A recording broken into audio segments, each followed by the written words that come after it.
Hello students. अभी हम discuss कर चुके हैं सेल के जो आपके डायग्राम्स थे, प्लांट सेल, एनिमल सेल, और उनके डिफरेंसेस हम देख चुके हैं अभी। और आगे जो टॉपिक है आपका, जहाँ हमने सेल के पार्ट्स देखे थे, मेन पार्ट्स, तो हम मेन पार्ट्स जो है स्टार्ट कर रहे हैं। और जो पहला आपका फर्स्ट जो मेन पार्ट है वो है प्लाज्मा मेम्ब्रेन। इसका जो दूसरा नेम है सॉरी सेल मेम्ब्रेन भी है। तो प्लाज्मा मेम्ब्रेन मैंने आपसे डिस्कस किया था कि वहाँ बकेट की जो वॉल है, हमने बात की थी कि जो सेल की जो आउटर कवरिंग है जो प्रोटेक्ट करती है इनर एनक्लोजेज स्ट्रक्चर्स को सेल के अंदर, यानी सबसे बाहर की तरफ जो स्ट्रक्चर है वो कहलाती है आपकी प्लाज्मा मेम्ब्रेन। तो हमने यहाँ फर्स्ट पॉइंट में लिया है कि outer covering of cell, bracket में यहाँ पर है प्रोटेक्टिव लेयर, यानी जो सेल की आउटर कवरिंग है, बाहर वाली स्ट्रक्चर जो प्रोटेक्ट करती है सेल के अंदर जो एंक्लोजेस ऑर्गेन्स हैं, ऑर्गेनेल्स हैं उनको। तो ये पहला जो पॉइंट हो गया वो है आपके आउटर कवरिंग ऑफ सेल। दूसरा जो पॉइंट है वो हमें बता रहा है कि made up of lipid and proteins, कि आपकी जो प्लाज्मा मेम्ब्रेन है वो लिपिड एंड प्रोटीन से मिलकर कंसिस्ट होती है। लिपिड्स में जैसे फॉस्फोलिपिड्स यहाँ पर लिए जाते हैं, और प्रोटीन जो हैं वो उनसे मिलकर यहाँ आपकी प्लाज्मा मेम्ब्रेन कंसिस्ट होती है। थर्ड, ये जो थर्ड पॉइंट है ये 1 मार्क का आपके पेपर में मोस्टली क्वेश्चन बनता ही बनता है कि why are plasma membrane called selective permeable membrane. तो selective permeable membrane means because it allows transfer of selective material pass through them। यानी प्लाज्मा मेम्ब्रेन के अंदर, प्लाज्मा जो मेम्ब्रेन है उसकी नेचर होती है कि वो सेलेक्टिव मटेरियल्स को ही अपने अंदर मूव करवाती है या बाहर भेजती है, यानी इन एंड आउट। ये डिपेंड करता है प्लाज्मा मेम्ब्रेन के उसको के लिए कोई सब्सटेंस परमिएबल है या नहीं है, यानी वो किस सब्सटेंस को अलाउ करती है अंदर आने के लिए और किसको नहीं करती है। इसीलिए इसे सिलेक्टिव परमिएबल मेम्ब्रेन बोलती है। जो उसके लिए यूज़फुल है सेल के लिए उसको वो अंदर लेगी, जो यूज़फुल नहीं है उसे बाहर कर देगी। तो इस तरह से ये सिलेक्टिव परमिएबल मेम्ब्रेन कहलाती है। तो ये इम्पोर्टेंट क्वेश्चन है आपके एग्ज़ाम्स के लिए भी। तो ये 3 प्रॉपर्टीज़ यहाँ पर हमने प्लाज्मा मेम्ब्रेन की देखी है। प्लाज्मा मेम्ब्रेन के यहाँ फंक्शन है अपने हमारे पास 5 फंक्शंस, कि कैसे क्या फंक्शन होते हैं, प्लाज्मा मेम्ब्रेन क्या करती है सेल के लिए। तो सॉरी, तो पहला है आपका डिफ्यूज़न फंक्शन में, दूसरा है ऑस्मोसिस, थर्ड है फेगोसाइटोसिस, फोर्थ पिनोसाइटोसिस। यहाँ मैं बताऊँ आपको कि फेगोसाइटोसिस एंड पिनोसाइटोसिस दोनों मिलाकर अगर जॉइन करके लिखते हैं तो उसे हम बोलते हैं एंडोसाइटोसिस, ठीक है। और फिफ्थ जो प्रोसेस है वो एक्सोसाइटोसिस। तो ये 5 प्रोसेस फिर से इनके नेम आपको याद रखने हैं। फर्स्ट जो है डिफ्यूज़न, फर्स्ट प्रोसेस जो है, सेकंड प्रोसेस आपकी कहलाती है ऑस्मोसिस, थर्ड जो पॉइंट है वो है फेगोसाइटोसिस, फोर्थ पिनोसाइटोसिस और फिफ्थ एक्सोसाइटोसिस। ये जो 5 फंक्शन है इन्हें थोड़ा सा ब्रीफ में देख लेते हैं।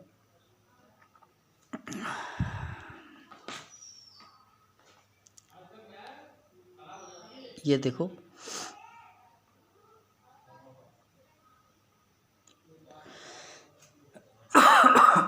सॉरी, ये जो आपका पहला फंक्शन है यहाँ पर डिफ्यूज़न। डिफ्यूज़न का क्या मतलब है, हमने केमिस्ट्री में भी पढ़ा था।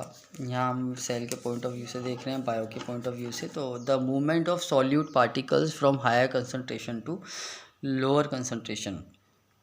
जब आपका कोई भी सॉल्यूट पार्टिकल हाई कंसनट्रेशन से लोअर कंसनट्रेशन की तरफ मूव होता है तो उसे हम बोलते हैं डिफ्यूज़न। तो सेल के अंदर भी ऐसा ही होता है, जो चाहे सॉलिड मटेरियल हो या लिक्विड हो या गैस हो, ये हमेशा हायर कंसंट्रेशन से लोअर कंसंट्रेशन की तरफ मूव करते हैं, इसलिए इसलिए ये जो डिफ्यूज़न प्रोसेस है प्लाज्मा मेम्ब्रेन के थ्रू होती है, इसलिए हम बोलते हैं इसे जो पहला फंक्शन है डिफ्यूज़ करने का, कि सेल के अंदर जो है गैसेस डिफ्यूज़ होती हैं, है ना, वहाँ हमें परमेबल मेम्ब्रेन की रिक्वायरमेंट नहीं होती है डिफ्यूज़न के अंदर। दूसरा जो पॉइंट है वो है ऑस्मोसिस। ऑस्मोसिस का मतलब the movement of water molecules. यहाँ पे वाटर मॉलिक्यूल्स का मूवमेंट होता है आपका हायर कंसंट्रेशन से लोअर कंसंट्रेशन की तरफ through semi permeable membrane. Semi permeable membranes के थ्रू वाटर मॉलिक्यूल्स का मूवमेंट है। डिफ्यूज़न के अंदर सॉल्यूट पार्टिकल्स का मूवमेंट था, तो ये एक डिफरेंस भी है डिफ्यूज़न ऑस्मोसिस के अंदर। मैंने यहाँ पर नीचे आपको डिफरेंस भी दिए हुए हैं डिफ्यूज़न एंड ऑस्मोसिस में। फिर से देख रहे हैं हम यहाँ पर कि डिफ्यूज़न जो है वो सॉल्यूट पार्टिकल्स का मूवमेंट होता है हायर कंसंट्रेशन से लोअर कंसंट्रेशन पर। ऑस्मोसिस में जो मूवमेंट है वो वाटर मॉलिक्यूल्स का मूवमेंट है higher concentration to lower concentration पर। तो यहाँ हम डिफरेंसेस की बात करें अगर, तो पहला डिफरेंस मैंने आपको नीचे दिया हुआ है, आप देखिए यहाँ पर, ये कि मूवमेंट ऑफ सॉल्यूट पार्टिकल्स और यहाँ movement of water molecules. Next जो डिफरेंस हो सकता है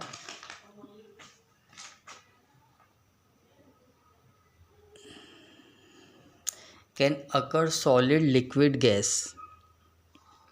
सॉलिड लिक्विड और गैस तीनों ही स्टेट जो फिज़िकल स्टेट है मैटर की, तीनों ही स्टेट्स पर डिफ्यूज़न की प्रोसेस हो सकती है। हमने देखा भी था वहाँ पर जब हम केमिस्ट्री का फर्स्ट चैप्टर हमने पढ़ा था मैटर इन अर्थ सराउंडिंग्स, तो वहाँ मैंने आपको एक छोटा सा टॉपिक लिया था डिफ्यूज़न का। तो मैंने वहाँ बताया था कि गैसेस के अंदर जो डिफ्यूज़न है उसकी रेट सबसे ज़्यादा होती है कंपैरिजन टू लिक्विड, और सॉलिड्स में डिफ्यूज़न नेग्लिजिबल होता है एक तरह से in the form of impression, वहाँ पर ने बात की थी। और यहाँ मैं आपको बोल रहा हूँ कि डिफ्यूज़न की जो प्रोसेस है सॉलिड गैस में हो सकती है, लेकिन जो ऑस्मोसिस की जो प्रोसेस है वो ओनली इन लिक्विड्स, यहाँ देखें दिया है मैंने ऑस्मोसिस में, अकर्स ओनली इन लिक्विड्स के अंदर ही ये प्रोसेस होगी। थर्ड जो है लास्ट डिफरेंस है कि not required semi permeable membrane SPM। Diffusion के अंदर SPM की रिक्वायरमेंट नहीं है, सेमी परमेबल मेम्ब्रेन की रिक्वायरमेंट नहीं होती है, लेकिन आपके ऑस्मोसिस के अंदर सेमी परमेबल मेम्ब्रेन की रिक्वायरमेंट होती है। सॉरी। तो ये 3 डिफरेंसेस थे आपके ऑस्मोसिस एंड डिफ्यूज़न के अंदर। और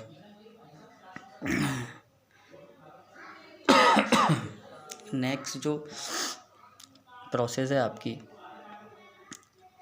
थर्ड प्रोसेस वो है phagocytosis. Phagocytosis means the injection of complex solid material through PM। जब आपकी सेल जो है इंजेक्शन मतलब अंदर इनटेक करती है, अंदर की तरफ लेती है सॉलिड मटेरियल्स को। देखो यहाँ मैंने बात की आपसे, ध्यान देना थोड़ा। सॉलिड मटेरियल कि जब सॉलिड मटेरियल को सॉलिड मटेरियल का इंजेक्शन होता है, इंजेस्ट करती है जब भी सेल, तो उसे हम बोलते हैं फेगोसाइटोसिस। साइटोसिस मतलब जहाँ भी वर्ड आया साइटोसिस में सेल की बात हो रही है आपके, ठीक है। और जो पिनोसाइटोसिस जो है उसमें सिर्फ एक डिफरेंस है कि फेगो के अंदर सॉलिड मटेरियल है और पिनो के अंदर लिक्विड मटेरियल। देखें आप यहाँ पर लिखा हुआ है मैंने, और बाकी सब सेम है कि the injection of complex solid material, यहाँ पे the injection of complex liquid material through PM। तो लिक्विड मटेरियल अगर अंदर की तरफ इंजेक्शन, यहाँ इंजेक्शन वर्ड पे ध्यान देना, इंजेक्शन मतलब अंदर की तरफ लेना, सेल के अंदर जा रही है कोई चीज़, ठीक है। और तो ये दोनों ही प्रोसेस मिलाकर जो है वो एंडोसाइटोसिस कहलाती हैं। फेगोसाइटोसिस एंड पिनोसाइटोसिस दोनों प्रोसेस मिलकर क्या कहलाती है अपने एंडोसाइटोसिस। एंडोसाइटोसिस जो प्रोसेस है उसके बाद जो लास्ट प्रोसेस कहलाएगी आपकी वो है, जो लास्ट फंक्शन था हमारे पास, exocytosis. The egestion of complex material through the egestion of complex material from cell through PM. तो प्लाज्मा मेम्ब्रेन के थ्रू अगर आपको कोई भी मटेरियल को बाहर करना है तो उसे हम बोलेंगे एक्सोसाइटोसिस। तो ये दो प्रोसेस हैं आपके, एंडोसाइटोसिस एंड एक्सोसाइटोसिस। मैं यहाँ वर्ड दिखा है एजेशन। एजेशन मतलब बाहर की तरफ निकालना, रिमूव करना। तो सेल से बाहर की तरफ यहाँ पर आपका मटेरियल जाएगा। तो the egestion of complex material from cell through permeable membrane, तो एक्सोसाइटोसिस। तो ये 5 फंक्शन हमने यहाँ पर देखे हैं अभी।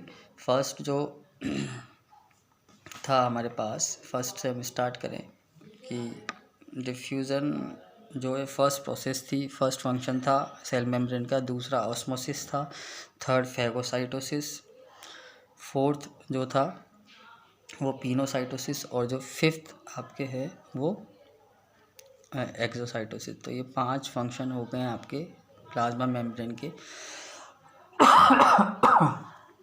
सॉरी।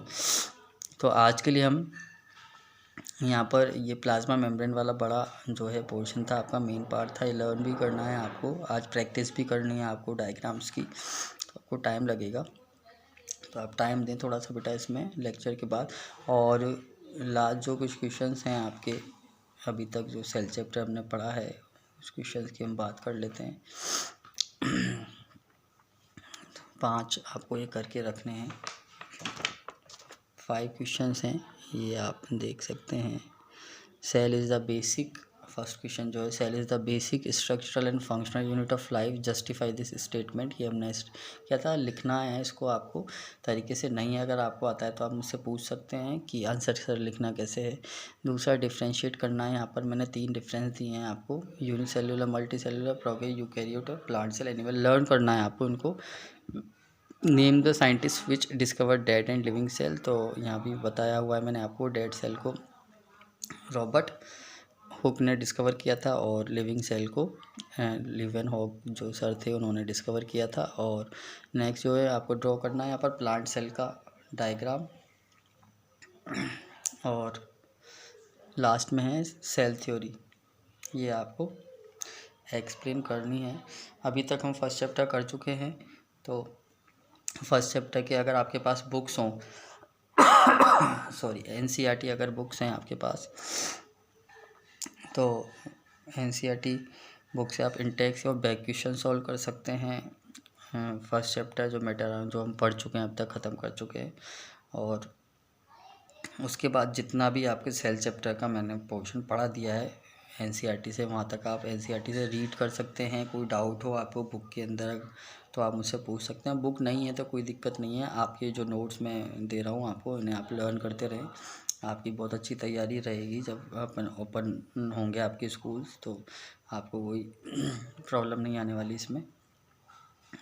आज बैठ के बेटा ये करें आप, और इस वीकेंड पर आपके ऑनलाइन टेस्ट होगा तो आप प्रिपेयर करते रहें अपने टेस्ट के लिए। Thank you very much.